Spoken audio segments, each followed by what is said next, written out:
Hello everybody, welcome to our channel. आज हम करने जा रहे हैं गवर्नमेंट स्कीम। जितनी भी गवर्नमेंट स्कीम है सेंट्रल गवर्नमेंट की, जो रिलेवेंट है हमारे टॉपिक, हमारे पेपर से, उसको आज हम करेंगे। वीडियो थोड़ी लंबी होने वाली है, लेकिन इम्पॉर्टेंट जितनी भी स्कीमें हैं ये आपको ये कवर यहाँ से हो जाएगी। हम स्टार्ट करने जा रहे हैं एग्रीकल्चर से। एग्रीकल्चर और जितनी स्कीम है पहले वो देखते हैं, उसके बाद हेल्थ, उसके बाद स्टार्टअप, जितनी भी स्कीमें हैं वन बाय वन हम देखेंगे। सबसे पहले जो स्कीम है पीएम आशा, इसका फुल फॉर्म है अन्नदाता आय संरक्षण अभियान। ये अल्टरनेटिव टू एमएसपी है। ठीक, ये अल्टरनेटिव टू एमएसपी है।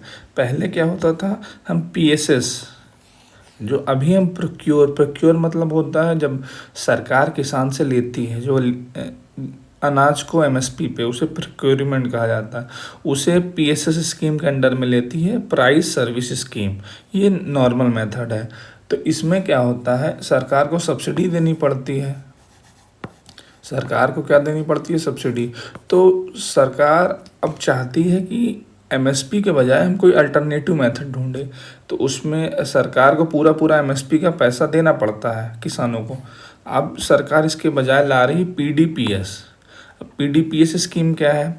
Price deficiency payment system. ठीक, अब इसमें क्या है, जैसे किसी चीज़ की एमएसपी है 100 रुपये, तो सरकार कहती किसान से आप जाइए मार्केट में बेचिए, मंडी में बेचिए, जहाँ भी बेची ना हो बेचिए आप। ठीक है, मंडी में बेचिए। ठीक है, अगर एमएसपी उस चीज़ की 100 रुपये है और आप उसको 80 रुपये में ही बेच पा रहे हैं। कितने में बेच पा रहे हैं? 80 रुपये में। ठीक, 80 रुपये में जो इसमें 20 रुपये जो बच रहा है, 20 रुपये आपको लॉस हो रहा है ना एमएसपी से। सरकार लेती 100 रुपये में लेती, लेकिन अभी आप 20 रुपये में 80 रुपये में ही बेच पा रहे हैं। जो 20 रुपये जो बच रहा है, प्राइस डिफिशियंट हो रहा है, ये अब सरकार देगी आपको। तो इससे जो आपको कमी पड़ेगी एमएसपी से कम में, जितने में आप बेचेंगे, उस प्राइस डिफिशियंसी को, उस कमी को कौन पूरा करेगा? सरकार, गवर्नमेंट आपको देगी। ये सिंपल सा पीएम आशा स्कीम है। इसमें कोई फिजिकल प्रोक्योरमेंट नहीं। सरकार आपसे कोई अनाज आपसे लेगी नहीं। आपको सिर्फ अकाउंट में आप अनाज रखेंगे, आप स्टोर करेंगे, आप उसको बेचेंगे। ठीक है, उसमें जो डिफिशियंसी आएगी आप उसको देंगे, जो मेथड दिया बताया जाएगा गवर्नमेंट के जरिए, तो उसको फिर सरकार आपके बैंक अकाउंट में उस डिफिशियंट, उस कमी, जितना डिफरेंस रहेगा, जो एमएसपी है और जो बेचा गया है उसके बीच में जो डिफरेंस रहेगा, उस पैसे को क्या कहा जाएगा? उस पैसे को सरकार देगी।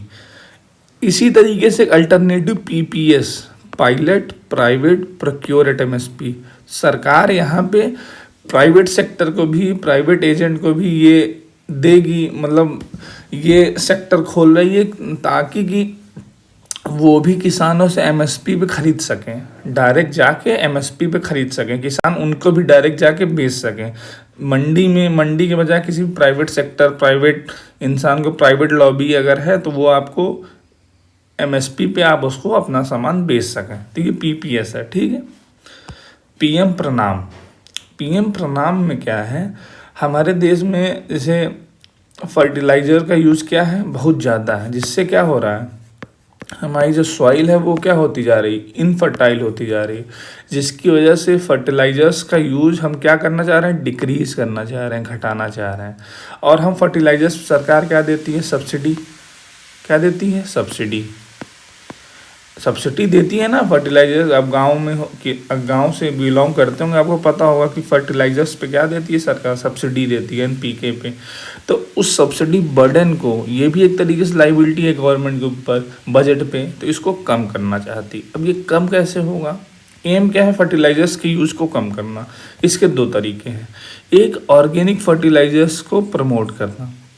ऑर्गेनिक फर्टिलाइजर्स मतलब जैसे मैन्योर, कंपोस्ट, मैन्योर हो गई ना, खाद, गोबर, और भी जितने भी तरीके से जो ऑर्गेनिक तरीके हैं जितने फर्टिलाइजर्स के, उसको प्रमोट करना। दूसरा है फर्टिलाइजर्स, अल्टरनेट फर्टिलाइजर यूज, मतलब फर्टिलाइजर की जगह कुछ और, उसकी जगह कुछ और इस्तेमाल करना। तो ये दो तरीके हैं जो पीएम प्रणाम के अंडर में आते हैं। ठीक है, बस पीएम प्रणाम से आप याद रखिए फर्टिलाइजर्स के यूज़ को कम करना। ठीक, अब आते हैं अगली स्कीम पे अपने। ये निमेओ ऑयल पाम, ठीक है, निमेओ ऑयल पाम स्कीम है। बेसिकली क्या है, इसमें इशू ये हुआ था कि हमारा जो पाम ऑयल का इंपोर्ट है बहुत ज़्यादा है। ठीक है, हम बहुत ज़्यादा साउथ ईस्ट एशियन कंट्री जैसे मलेशिया, इंडोनेशिया, थाईलैंड, यहाँ से पाम ऑयल बहुत ज़्यादा इंपोर्ट करते हैं। तो इसको सॉल्व करने के लिए तो हम डोमेस्टिक प्रोडक्शन अपना बढ़ाना चाहते हैं, पाम ऑयल का इंक्रीज करना चाहते हैं, ताकि हम इंपोर्ट करेंगे वो भी लाइबिलिटी बनेंगे, हमें उन्हें पैसा देना पड़ेगा डॉलर में। तो इससे क्या होगा, हमारे बजट पे डिफिसिट होगा, बजट पे कमी आएगी। तो अब पाम ऑयल का हम डोमेस्टिक प्रोडक्शन बढ़ाना चाहते हैं। किस रीजन में, north eastern state, Andaman and Nicobar में। ठीक है, यानी 7 सिस्टर्स जो हैं और अंडमान एंड निकोबार है, इन राज्यों में हम अपना क्या करना चाहते हैं, पाम ऑयल का प्रोडक्शन बढ़ाना चाहते हैं। दूसरी स्कीम है प्रधानमंत्री फसल बीमा योजना। ठीक है, इसमें क्या होता है, फेमस स्कीम है, इसमें आपकी फसल का इंश्योरेंस होता है। फसल का क्या होता है, इंश्योरेंस होता है। इसमें प्रीमियम जो होता है, प्रीमियम मतलब एक कुछ पैसे, कुछ इंस्टॉलमेंट किसान को भी भरनी रहती है, बहुत मिनिमम रहती है, लेकिन किसान को भरनी रहती है। ये याद रखें, जीरो नहीं है कि फ्री नहीं है, इसमें किसान को कुछ ना कुछ योगदान देना पड़ेगा, ये याद रखिएगा। खारिफ के लिए 2%, राबी के लिए 1.5%, हॉर्टिकल्चर के लिए मतलब फ्रूट्स, वेजिटेबल, इन सब चीज़ों के लिए 5% हॉर्टिकल्चर में। इसमें जो है, अब जैसे प्रीमियम 100 रुपये का है, उसमें किसान जैसे 20 रुपये दे रहा है। अब 80 रुपये जो प्रीमियम बचा, ये सेंटर स्टेट या अकेले दोनों या 1 बाई 1 या दोनों मिल के, ये 80 रुपये कौन देगा, सेंटर स्टेट गवर्नमेंट मिल के देंगे इसको 80 रुपये। जो बाकी प्रीमियम का पैसा बचेगा वो सेंटर स्टेट दोनों मिल के वो देंगे। ठीक, अभी समझ में आया, बैलेंस जो बाकी बचेगा, जैसे 100 रुपये प्रीमियम है, प्रीमियम मतलब समझते हैं जो हम जमा करते हैं, जैसे कोई चीज़ है किस्त, उसमें से अगर पूरा तो फार्मर, स्मॉल फार्मर्स के लिए, छोटे फार्मर्स के लिए तो वो पूरा भर नहीं पाएगा, वो कुछ ही रुपए देगा, उसमें से जो पैसे बचेंगे तो वो सेंटर स्टेट गवर्नमेंट मिल के अकेले जो भी ये भरेंगी, बाकी वो भरेंगे। ठीक, लॉसेस का फसल बीमा आपका क्या क्या लॉसेस कवर करता है, मतलब किन कंडीशनों पे आपको मिलेगा, जैसे बेमौसम बरसात हो गई, अनसीजनल रेन हो गई तब मिलेगा, फसल बर्बाद हो गई तब मिलेगा, फसल काट के रखी है खेतों में, जैसे गेहूं काट के रख नहीं दिया जाता बोझ बना के बरसात में खेतों में, तो बारिश हो जाती है तो सब बर्बाद हो जाता है। लोकल कैलेमिटी जैसे आ गई, साइक्लोन आ गया, तूफान आ गया, टोर्नेडो आ गया, तो उस हिसाब से ये सब लॉसेस क्या, फसल बीमा मतलब इसका बीमा मतलब ही होता है ये सब लॉसेस इसमें कवर होंगे। अगली स्कीम है पीएम किसान। ये सेंट्रल सेक्टर स्कीम है। देखो 2 स्कीमें होती है, एक सेंट्रल सेक्टर, एक सेंट्रल स्पॉन्सर। सेक्टर में सेंट्रल गवर्नमेंट का 100% योगदान होता है, उसमें फाइनेंशियली 100% किसका होगा, सेंट्रल गवर्नमेंट होगा, स्टेट गवर्नमेंट का कोई उसमें रोल नहीं होगा। स्पॉन्सर में पार्टिसिपेंट है, मतलब सेंट्रल और स्टेट गवर्नमेंट दोनों का क्या होगा, central sector scheme, central sponsored scheme, इसमें सेंट्रल और स्टेट गवर्नमेंट दोनों का योगदान होगा। ठीक, इसमें अकेले सेंट्रल का। अब पीएम किसान क्या है, सेंट्रल सेक्टर स्कीम है। इसमें क्या की जाती है, फाइनेंशियल असिस्टेंस दी जाती है, आप लोगों को भी मिलता होगा। इसमें साल के 6,000 रुपये 3 इंस्टॉलमेंट है, मतलब हर 4 महीने में 2,000 रुपये किसान के बैंक अकाउंट में आएंगे। ये सरकार पैसा देती है किसको, ऑल नीडी, सभी ज़रूरतमंद किसानों को। सिर्फ किसको नहीं देती, जितने ऑल एलीट क्लास हैं या जिनके पास बड़ी बड़ी लैंड होल्डिंग है, या पर वो इंसान जो इनकम टैक्स भरता है, उनको ये चीज़ें नहीं मिलती। पीएम किसान मान धन योजना, इस स्कीम में क्या है, पेंशन मिलेगी। क्या मिलेगी, पेंशन। जो भी किसान 60 साल या उससे ऊपर के हैं उन्हें महीने का क्या 3,000 रुपये क्या मिलेगा, पेंशन मिलेगी। इसमें क्या है, कंट्रीब्यूशन आपको करना पड़ेगा, ठीक। पेंशन में क्या है, किसान मान धन योजना में कुछ ना कुछ आपको महीने का प्रीमियम वो भरना पड़ेगा। जैसे 55 से लेकर 200 रुपये के बीच में है पर मंथ। आपको ये पेंशन तभी मिलेगी ना जब आप कुछ कटाते रहेंगे, कुछ भरते रहेंगे। तो इसमें 55 से लेकर 200 रुपये तक आपको भरना रहेगा। तो 3,000 रुपये फिर 60 साल के बाद आपको 3,000 रुपये पर मंथ आपको मिलेगा। कौन कौन इसमें कवर हो रहे हैं? सभी स्मॉल मार्जिनल फार्मर सब इसमें कवर होंगे। और कौन कौन नहीं होगा एक्सक्लूजन किसका? All elite class. KCC scheme, किसान क्रेडिट कार्ड स्कीम, ये कब आई थी? 1998 में। इसमें क्रेडिट कार्ड बहुत शॉर्ट पॉइंटर्स में मैं आपको बता रहा हूँ जो आपको याद रह सके, ठीक है। मैं बहुत ज़्यादा फ्लरी लैंग्वेज में या फिर बहुत बड़ा लिख के पैसेज के तौर पे मैं नहीं बताना चाहता, क्योंकि वो आपको याद नहीं रहेगा। तो केसीसी स्कीम क्या है? किसान क्रेडिट कार्ड स्कीम।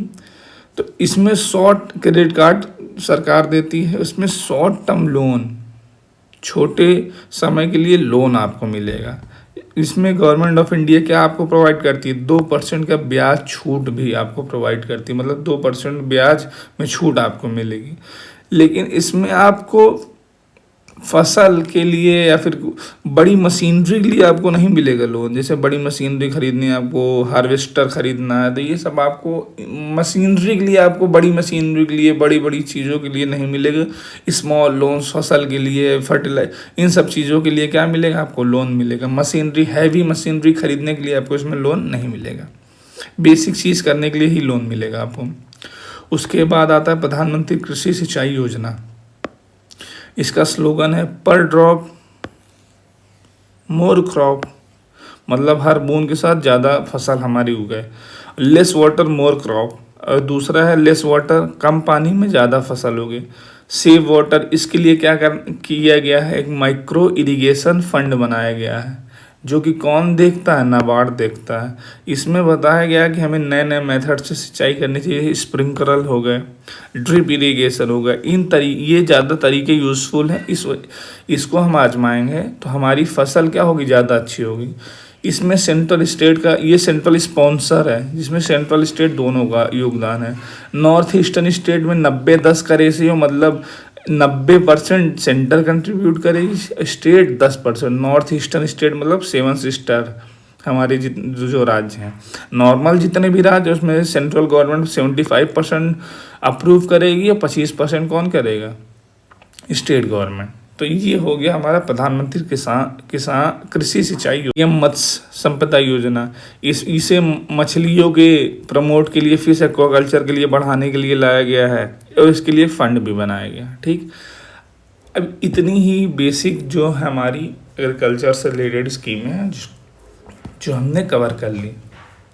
अब आते हैं इनोवेशन और स्टार्टअप वाले पार्ट पे, ठीक है। स्टार्टअप एंड एमएसएमई पे स्टैंड अप इंडिया आई थी स्कीम हमारे यहाँ। ये सेंट्रल सेक्टर स्कीम है। इसमें कौन कौन क्या होता है? SC ST एंड वुमेन जो 18 साल से ऊपर है, ये इसमें होता है। और इसे कौन मैनेज करता है? सिडबी मैनेज करता है, ठीक है। स्टैंड अप इंडिया में ये चीज़ें हैं। उसके बाद मुद्रा योजना आई, ठीक। मुद्रा योजना में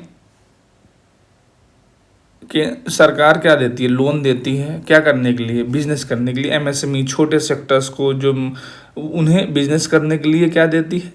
लोन देती है। सेंट्रल सेक्टर स्कीम है, ठीक है। लोन टू एमएसएमई, एमएसएमई मतलब होता है micro, medium small micro enterprises, ठीक है। इसका मतलब स्मॉल जितने भी इंटरप्राइजेस हैं उनको क्या देती है? कोलेटरल फ्री, बिना कुछ रखवाए, गिरवी रखवाए, उस पर आपको लोन देती है। लोन 3 तरीके के होते हैं, शिशु, किशोर, तरुण, ठीक। ये 3 तरीके के लोन मुद्रा में मिलते हैं हमें, ठीक।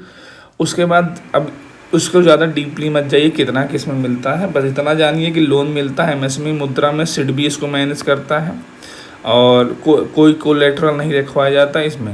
रैम्प एक नई स्कीम आई थी जो एमएसएमई के लिए ही आई थी। सेंट्रल सेक्टर स्कीम है, 100% कंट्रीब्यूशन सेंट्रल गवर्नमेंट का है। फंड मिलता है वर्ल्ड बैंक और गवर्नमेंट ऑफ इंडिया से। क्लीन नाम की भी एक नई स्कीम आई है, ये भी एमएसएमई सेक्टर को ही प्रमोट करने के लिए आई थी। बस नाम याद रखिए, हो सकता है पेपर में डायरेक्ट आ जाए, इम्पॉर्टेंट है एमएसएमई सेक्टर। इंश्योरेंस पे स्कीमें आई हैं। इंश्योरेंस पे क्या आई हैं? पीएम जीवन ज्योति बीमा योजना सेंट्रल सेक्टर की स्कीम है। पहली बात, इसमें एलआईसी या अदर्स कोई और भी इंश्योरेंस कंपनी इसको करा सकती है, सिर्फ एलआईसी को ही नहीं पेटेंट दिया गया, बाकी भी करा सकती हैं।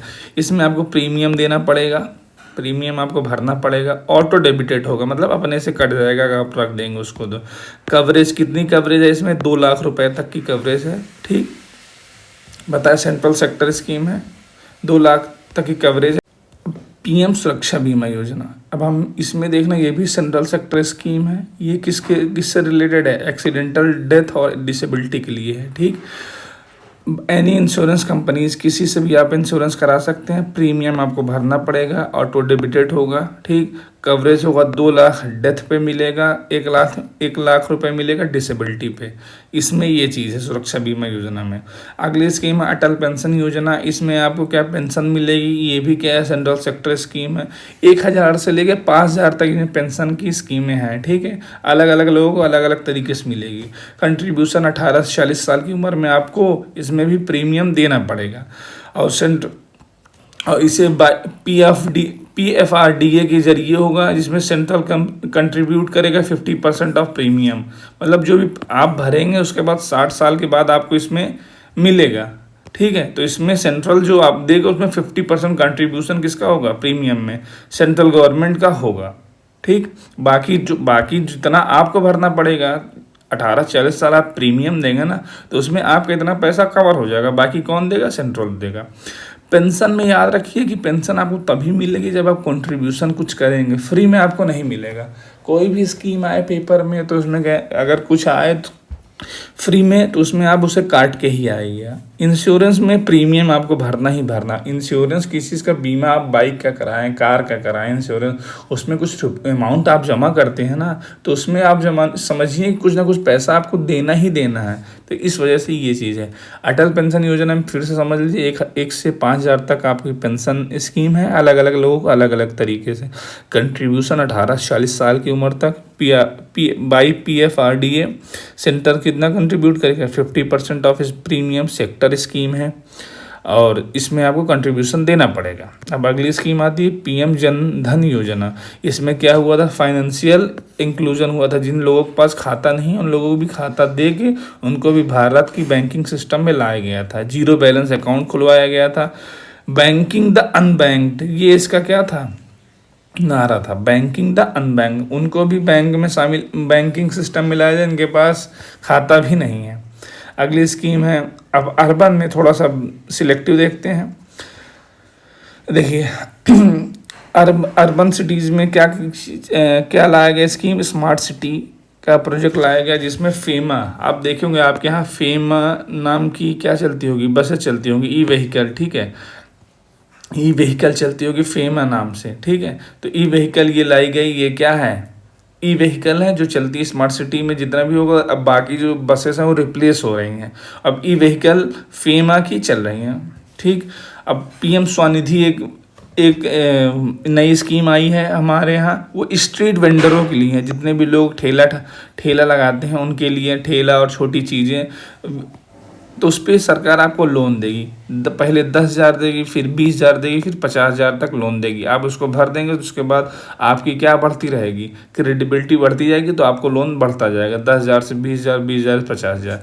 कोई कुछ गिरवी नहीं रखना है, विदाउट कोलेट्रल। आपको क्या करना पड़ेगा? ये आपको मिलेगा PM स्वनिधि स्ट्रीट वेंडर के लिए। सेंट्रल सेक्टर स्कीम है, मतलब 100% कंट्रीब्यूशन किसका है? सेंटर का है। सिडबी मैनेज करता है। ठीक, PM आवास योजना में आपको वीकर सेक्शन को मिलेगा। ठीक है, जिनकी वीकर सेक्शन को PM आवास योजना में दिया जाता है। ठीक, स्वच्छ भारत में अभियान में क्या ODF प्लस और ODF ओपन डिफिकेशन प्लस और ODF प्लस प्लस, ये 2 क्या दिए जाते हैं? टैग दिए जाते हैं उन गाँवों को या उन चीज़ों को जिसको सर्टिफाई किया जाता है स्वच्छ भारत अभियान के अंदर। वाटर से रिलेटेड आते हैं। वाटर में पहली स्कीम है Namami Gange, central sector scheme है। सेक्टर मतलब 100% कंट्रीब्यूशन किसका है? सेंट्रल गवर्नमेंट का है। बाई NMCG, ये क्या है? ये मैनेजिंग अथॉरिटी है, नेशनल मिशन ऑफ सेंट्रल ऐसे कुछ करके है, मुझे याद नहीं आ रहा है। एनएमसीजी इसकी क्या है, कंट्रोलिंग अथॉरिटी है। फंड कहाँ से मिल रहा है, इसमें वर्ल्ड बैंक से फंड इसमें मिल रहा है। नमामि गंगे में हमें वर्ल्ड बैंक से भी क्या मिल रहा है, फंड हमें मिल रहा है। अगली स्कीम है जल जीवन मिशन, ये भी सेंट्रल स्पॉन्सर्ड स्कीम है। स्पॉन्सर्ड स्कीम इसमें मतलब सेंट्रल गवर्नमेंट का 50% और स्टेट गवर्नमेंट का 50% योगदान है। टैप वाटर, इस जल जीवन मिशन में हर घर में टैप वाटर पहुंचाने का हमें क्या प्रयास किया जा रहा है, नल से जल इसका स्लोगन है। हर नल से जल मिलना चाहिए, जल जीवन मिशन सेंट्रल स्पॉन्सर्ड स्कीम ये है। अब तीसरी है ड्रिप डैम के लिए है, ठीक है, सेंट्रल सेक्टर स्कीम है और फंड वर्ल्ड बैंक से इसमें भी मिल रहा है। अब एनर्जी पे कुछ स्कीमें देख लेते हैं। पहली स्कीम है फेमस स्कीम पीएम सूर्योदय योजना। इस स्कीम में क्या है, आपको रूफटॉप सोलर जो एनर्जी वाला रूफटॉप पे है उसको लगाने के लिए प्रमोशन किया जा रहा है, बस इतना याद रखिए। बस सूर्योदय में रूफटॉप सोलर एनर्जी के लिए लगाया जा रहा है। पीएम कुसुम क्या है, सेंट्रल सेक्टर स्कीम है। इसमें ओपन फार्म सोलर ग्रिड लगाई जा रही है, ठीक है। मतलब आप मतलब ये सोलर इससे याद रखिए, सोलर एनर्जी से ये भी रिलेटेड है, ठीक। पीएम जीवन, इस वजह ज़्यादा एक्सटेंस मैं नहीं कर रहा हूँ कि उससे ज़्यादा आपके लिए इम्पोर्टेंट भी नहीं है। सोलर, पीएम कुसुम सोलर से रिलेटेड है, इतना याद रखिए। सूर्योदय रूफटॉप सोलर से इसमें रिलेटेड है, इसमें ओपन फार्म से खुले में उसमें आपको लगाने के लिए आपको प्रोवाइड किया जाएगा, ये इसके रिलेटेड ये स्कीम है। पीएम जीवन में क्या है, बायोइथेनॉल प्रोजेक्ट है, ठीक है। बायोइथेनॉल प्रोजेक्ट है, इसमें क्या है, नॉन फूड क्रॉप से हम इथेनॉल बना के उसको ऐड करने के लिए है, उसी क्या है, उसी से रिलेटेड ये स्कीम है पीएम जीवन बायोइथेनॉल प्रोजेक्ट। मतलब नॉन फूड क्रॉप से क्या बनता है, हमारा इथेनॉल बनता है, नॉन फूड क्रॉप से इथेनॉल बनता है। तो इथेनॉल को हम इनसे बना के किस में, पेट्रोल में ऐड करने के लिए जो E20 है, एथेनॉल 20 ब्लेंडिंग हम करते हैं, तो यहाँ से हम करने के लिए सोच रहे हैं। इसके लिए क्या है, स्कीम है, क्या है, पीएम जीवन। अगली स्कीम क्या है, साइट इनिशियो है ग्रीन हाइड्रोजन के लिए, ग्रीन हाइड्रोजन को प्रमोट करने के लिए। इसके लिए दो चीज़ें आई हैं साइट में, बस साइट इनिशिएटिव किसके लिए, इतना याद रखिए, ग्रीन हाइड्रोजन से रिलेटेड है बस। एनर्जी में दो स्कीमें हैं, उजाला, ये फेमस है। उज्ज्वला में एलपीजी प्रोवाइड सरकार कर रही थी, उजाला स्कीम में एलईडी बल्ब। तो ये स्कीमें आपको इतना मालूम होना चाहिए। अब हाँ, पैड एनर्जी सेविंग सर्टिफिकेट आपको एक प्रोवाइड किया जाएगा, इसमें ये ट्रेडेबल होगा, वो ये रिलेटेड है इससे। जो आप रूफटॉप सोलर लगाएंगे या फिर ओपन फार्म कुसुम स्कीम के अंडर में जो भी आप सोलर फार्म्स लगाएंगे, उसमें क्या होगा, आप ऐसा नहीं है कुछ पूरा इस्तेमाल कर लेंगे, उसमें कुछ सेव भी करेंगे। तो एनर्जी सेविंग सर्टिफिकेट आप जो सेव करेंगे वो आप, तो उसके लिए आपको पैड के अंदर आपको क्या सर्टिफिकेट मिलेगा, उसको आप बेच भी सकते हैं, ट्रेडेबल वन है, उसे बेच भी सकते हैं, ठीक। उसे बेच किससे गए, दो ही एंटिटी हैं जिससे आप बेच सकते हैं, इंडियन एनर्जी एक्सचेंज से बेच सकते हैं या पावर एक्सचेंज लिमिटेड से बेच सकते हैं। ये दो एंटिटी हैं उस जिससे आप बेच सकते हैं। मतलब फिर से समझ लीजिए, जो भी आप सोलर पैनल या फिर ये पीएम कुसुम या फिर पीएम सूर्योदय योजना के तहत जो भी आप सोलर पैनल लगवाएंगे लार्ज स्केल पे या स्मॉल स्केल पे, उसको आप पूरा इस्तेमाल जो करने के बजाय उसमें जो आपकी एनर्जी ज़्यादा, अगर आपकी एनर्जी प्रोडक्शन हो रहा है तो आप इसे स्टोर कर सकते हैं। तो वो आपको एक संस्था आपको सर्टिफिकेट देगी, एनर्जी सेविंग सर्टिफिकेट। वो जब सर्टिफिकेट आपको मिल जाएगा तो उसे आप ट्रेड कर सकते हैं, उस एनर्जी को बेच सकते हैं। किसको बेच सकते हैं, इंडियन एनर्जी एक्सचेंज या फिर पावर एक्सचेंज इंडियन लिमिटेड को, ऐसी जो संस्थाएं, इसको आप बेच के आपको उसके बदले में पैसा मिलेगा, ठीक। तो ये चीज़ें हैं, इसमें आपका फ़ायदा है, इसीलिए गवर्नमेंट इसको अब नेट जीरो होना है ना हमें, तो इस वजह से हम इसकी तरफ जा रहे हैं। पर्पल रिवोल्यूशन आया था, ये CSIR का है, ठीक है। इसमें एरोमा मिशन के रिलेटेड है। एरोमा मिशन क्या है, मतलब एरोमा मिशन के से रिलेटेड है और इसमें लेवेंडर कल्टीवेशन है, ठीक। लेवेंडर कल्टीवेशन कहाँ होता है, जम्मू एंड कश्मीर के रीजन में, ठीक है। पर्पल रिवोल्यूशन एरोमा मिशन और लेवेंडर कल्टीवेशन के लिए है। ये 2 पॉइंट है, आपको इसको पता होना चाहिए। जम्मू एंड कश्मीर में लेवेंडर होता है।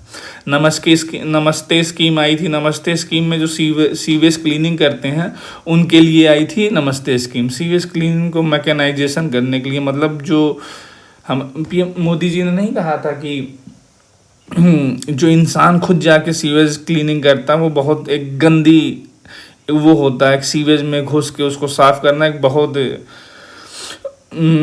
अनह्यूमनाइज्ड काम है। तो उसको करने के लिए मैकेनाइजेशन, अब मशीन को डेवलप किया जा रहा है, प्रोड्यूस किया जा रहा है, जिसको सीवेज से को क्लीन किया जाएगा। अब इतना याद रहे, नमस्ते स्कीम सीवेज से रिलेटेड है। प्रसाद स्कीम टूरिज्म से रिलेटेड है। ये बस स्कीम और उसका क्या रिलेट कर रहा है उसको याद रखना बस इम्पोर्टेंट है। पीएम डिवाइन, ये नॉर्थ ईस्ट के डेवलपमेंट से रिलेटेड है। North east divine ministry of tribals में आती है। नॉर्थ ईस्ट के डेवलपमेंट से रिलेटेड ये स्कीम है। एकलव्य मॉडल स्कूल EMRS, ये फेमस स्कीम है। इसमें ट्राइबल स्कूल बनाए, ट्राइबल रेसिडेंशियल स्कूल बनाए जाएंगे। किसको? ट्राइबल के बच्चों को पढ़ाने के लिए। एकलव्य मॉडल रेसिडेंशियल स्कूल इसका पूरा नाम है। ट्राइबल, ये बेसिकली क्या है, ट्राइबल स्कूल बनाए जाएंगे। इसमें ट्राइबल्स के बच्चों को एजुकेट किया जाएगा ताकि हम नक्सलाइट और अदर प्रॉब्लम्स को टैकल कर सकें। स्वामित्व स्कीम है, इसमें लैंड रिकॉर्ड रखा जाएगा। किससे? ड्रोन मैपिंग से। ड्रोन मैपिंग से हम आज तक हमारी जो लैंड रिकॉर्ड है वो ऑनलाइन नहीं हुए हैं, अभी भी ऑफलाइन तौर पे है और इसका कोई मॉडर्नाइजेशन हुआ नहीं। इसी से related land record modernisation scheme लाई गई है। स्वामित्व नाम से सेंट्रल सेक्टर स्कीम है, सेंट्रल गवर्नमेंट पूरा मैनेज कर रही है। ड्रोन मैपिंग से इसका मैप बनाया जाएगा, जियो स्पेशियल मैपिंग से नहीं, ठीक है। ये याद रखिएगा, ड्रोन मैपिंग से इसका वो बनाया जाएगा। अगली स्कीम है नीति आयोग स्कीम लाई है। Aspirational district programme NITI Aayog की है। SDG India index NITI Aayog का। अटल इनोवेशन मिशन, ये भी क्या है? नीति आयोग का। ये 3 है, नीति आयोग ने इसको लॉन्च किया है 3 मिशन को, ठीक है। पहला क्या है? Aspirational district programme. दूसरा है SDG इंडिया इंडेक्स। मान लो क्वेश्चन पूछ दिया में SDG India index release by किसी से कुछ भी पूछ दे तो 4 ऑप्शन देंगे तो नीति आयोग है। अटल इनोवेशन मिशन, ये भी कौन रिलीज करता है? नीति आयोग। इंफ्रा के लिए 3 स्कीमें हैं। सागरमाला, ये किससे रिलेटेड है? पोर्ट डेवलपमेंट के लिए, कोस्टल और इनलैंड पोर्ट डेवलपमेंट के लिए सागरमाला है। टू रिड्यूस, क्या इसका ऑब्जेक्टिव क्या है? लॉजिस्टिक कॉस्ट को क्या करना है? कम करना है। भारतमाला रोड के लिए है। PM गति शक्ति है बेसिकली सारे कामों को एक करना, मतलब जैसे पहले रोड बन जाए, फिर उसको हम खुदाई करते हैं, उसके बाद फिर बन जाती है, फिर पाइप डालते हैं, तो अलग अलग चीज़ें जो करते हैं तो उसमें क्या होता है? काफ़ी लॉस होता है फंड का और पब्लिक मनी का बहुत ज़्यादा क्या होता है? मिसयूज होता है। तो PM गति में सारी चीज़ों को इंटीग्रेट करने की बात हो रही है, ठीक है। इंटीग्रेट कर मतलब सारी चीज़ें जब हो तो एक साथ हो, एक इंटीग्रेटेड, एक हायरार्कियल मैनर में होनी चाहिए। तो PM गति शक्ति योजना बेसिकली है कि सारे कामों को एक साथ करने की जो चीज़ें हैं उसको PM गति शक्ति योजना में प्रधानमंत्री मोदी जी ने इसको कहा है या बताया है। अगली अब हम बात करते हैं हेल्थ से रिलेटेड, इम्पॉर्टेंट है। अब PM आयुष्मान भारत स्कीम आई है हमारे यहाँ, तो अम्ब्रेला स्कीम है ये, ठीक है। मतलब ये कई स्कीमों को अपने अंदर में कवर करती है। पहला है HWC, मतलब हेल्थ वेलनेस सेंटर। मतलब अरे गांव में आप सुने प्राथमिक करके कुछ रहता नहीं, हेल्थ वेलनेस सेंटर, तो उसकी बात करनी जा रही है। तो इसमें हर गांव में इसमें क्या रहेगा? PHC, प्राइमरी हेल्थ सेंटर, ठीक है, प्राथमिक स्वास्थ्य केंद्र, ये रहेगा हर गांव में, ठीक है। अब दूसरी इसके अंदर है PM जय, जन आरोग्य योजना। इसमें क्या किया जाएगा? बेसिकली इसमें आपको 5 लाख तक पर फैमिली क्या किया जाएगा? वो इंश्योरेंस दिया जाएगा, ठीक है। इसमें क्या कौन देगा? ठीक है, 5 लाख रुपए पर ईयर पर फैमिली पे दिया जाएगा। इसमें बेनिफिट कौन होगा?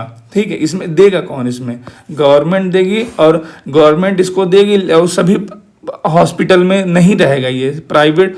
इसमें सरकारी हॉस्पिटल में आप जाके 5 लाख तक इलाज करा सकते हैं अपनी फैमिली का, हर साल में, एक साल में 5 लाख रुपए, ठीक है। इसमें जन आरोग्य योजना के तहत इसमें सारे सरकारी हॉस्पिटल होंगे, कुछ प्राइवेट भी इम्पैनल्ड होंगे, कुछ प्राइवेट हॉस्पिटल भी इसके अंदर में आएंगे, लेकिन सभी नहीं। सभी प्राइवेट हॉस्पिटल में आप जाके इलाज नहीं करा सकते, कुछ जिसमें सरकार द्वारा ऑथराइज्ड है तो उसको करा सकते हैं। जो आप आसपास आप पता करेंगे उसमें कुछ हॉस्पिटल, प्राइवेट हॉस्पिटल ऑथराइज होंगे। जहाँ पीएम जन आरोग्य योजना में 5 लाख तक आप अपने फैमिली का इलाज करा सकते हैं हर साल। सरकार इसको बियर करेगी। इसमें सारी सरकारी हॉस्पिटल हैं, कुछ प्राइवेट भी हैं, कुछ प्राइवेट हैं। इसमें कौन बेनिफिशरी होगा? जो सोशो इकोनॉमिक कास्ट सेंसेक्स 2011 में के अंदर में आता है वो इसमें बेनिफिशरी होगा, ठीक। मिशन इंद्रधनुष, ठीक है। मिशन इंद्रधनुष में क्या है? यूनिवर्सल इम्यूनाइजेशन, टीकाकरण का है इसमें कंसेप्ट है, ठीक है। इसके लिए यूविन पोर्टल भी बनाया गया है।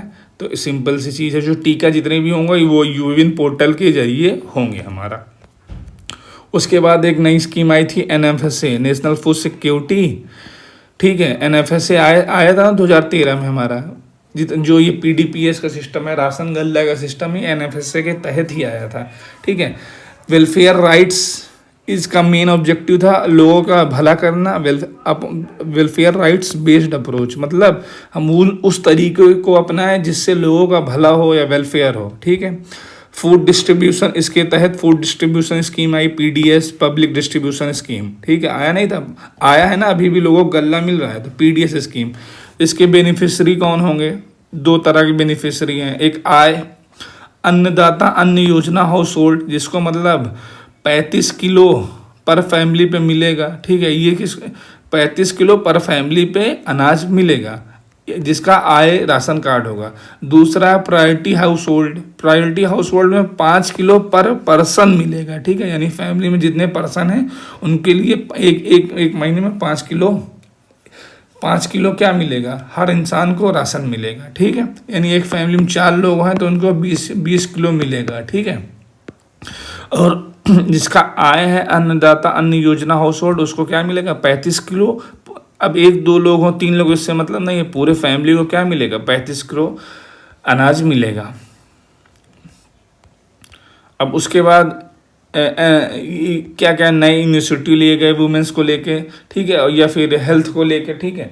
सबसे पहली स्कीम आई पीएम मातृ वंदना योजना। इसमें क्या था? इसमें बेसिकली क्या था कि प्रेग्नेंट वुमेन और लैक्टेटिंग मदर को मैटरनिटी पैसा मिलेगा, और इनको जितनी भी ये फायदा होगा, जैसे सरकार हमारी इस योजना के तहत ही तो हमारे जो जितने भी वुमेन इनको आंगनबाड़ी में वो न्यूट्रिशियस फूड मिल रहे हैं, मतलब अब पंजीरी से लेके तेल से लेके उसको मतलब जितनी भी फ़ायदेमंद चीज़ें आप अपने अगर गांव में जाएंगे तो जितनी भी प्रेग्नेंट वुमेन और लैक्टेटिंग वुमेन, मतलब या फिर जो औरत गर्भवती है, या फिर जो अपने मतलब वो करा रही, मतलब बच्चों को अपने दूध पिला रहे हैं, ऐसी औरतों को क्या मिलेगा? पैसा मिलेगा, ठीक है। पैसा भी मिलेगा, और जितनी भी ये राशन की चीज़ें हैं और जितनी भी फैसिलिटी है आंगनवाड़ी से, और जितनी भी हेल्थ केयर की रिलेटेड वो चीज़, हेल्थ केयर से जितनी भी रिलेटेड चीज़ें हैं वो आंगनवाड़ी से हमारी इन वुमेन्स को मिलेंगी। इसमें कौन कौन इंक्लूड नहीं होगा? एक्सेप्ट सेंट्रल और स्टेट एम्प्लॉय, जितनी भी वुमेन सरकारी नौकरियों में है सेंटर और स्टेट की, उन्हें ये लाभ नहीं मिलेगा। ये लाभ उन्हीं औरतों को मिलेगा जो सरकारी नौकरियों में नहीं है। इन लाभ के अंदर काफ़ी लाभ है। इसमें आपको चना मिलता है, मूंग मिलती है, पापड़ मिलता है, तेल मिलता है, और भी न्यूट्रिशियस आइटम मिलते हैं। आपको हर मंथली चेकअप होता है, और आपको पैसा भी मिलेगा। पीएम मातृ वंदना योजना, इसमें कौन कौन आ रही? प्रेग्नेंट वुमेन और लैक्टेटिंग वुमेन दोनों, जो महिला गर्भवती है या फिर लड़का या लड़की होने के बाद या बच्चे को अपना दूध पिला रही है, उसको भी ये चीज़ मिलेगा। पोषण स्कीम भी आई थी इसी के तहत हमारे, ठीक। उसके बाद एक आई थी पीएम पोषण मिड डे मील, ठीक है। इस स्कीम में क्या हुआ था? इस पीएम पोषण स्कीम के अंडर में क्या है? मिड डे मील बच्चों को प्रोवाइड की जाती है। आप देख रहे होंगे सरकारी स्कूलों में पोषण स्कीम के अंडर ही मिड डे मील बच्चों को मिलती है, ठीक। अब एक स्कीम और हमारी सरकार चलाई, पीएम गरीब कल्याण योजना। कोविड में क्या हुआ था, कोविड में सब माइग्रेंट लेबर क्या कहाँ चले गए थे, अपने अपने घर चले गए थे, तो उनको भी राशन उनको भी राशन मिले। तो ऐसा करने के लिए सरकार ने नई स्कीम लाई थी, पीएम गरीब कल्याण योजना, तो उनको भी फ्री में राशन मिलने लगा। ठीक है, अब अगली स्कीम आई जननी सुरक्षा योजना। ठीक, जीएसवाई, जननी सुरक्षा योजना। ये सेंट्रल स्पॉन्सर्ड स्कीम है, मतलब सेंटर और स्टेट दोनों का योगदान इसमें है। इसका मेन ऑब्जेक्टिव है decreasing the maternal infant mortality, मतलब प्रसव के दौरान जितनी भी मतलब माँओं की मौतें होती हैं उसको कम करने के लिए, और जो प्रसव के बाद बच्चों की जो मौत हो जाती है, ये प्रसव होने से पहले या बाद में, उनको कम करने, उनकी मौतों को कम करने के लिए जननी सुरक्षा योजना लाया गया। इसमें पैसा मिलेगा, कैश 6,000 रुपये इसमें मिलेगा। ठीक है, मतलब बच्चा हो जाता है तो उसके बाद या फिर जो भी इसका प्रोसीजर, उसमें 6,000 रुपये का प्रावधान है। ठीक है, अमाउंट आपको 6,000 रुपये मिलेगा। इसमें इंसेंटिव आशा वर्कर्स को भी मिलेगा जननी सुरक्षा योजना में।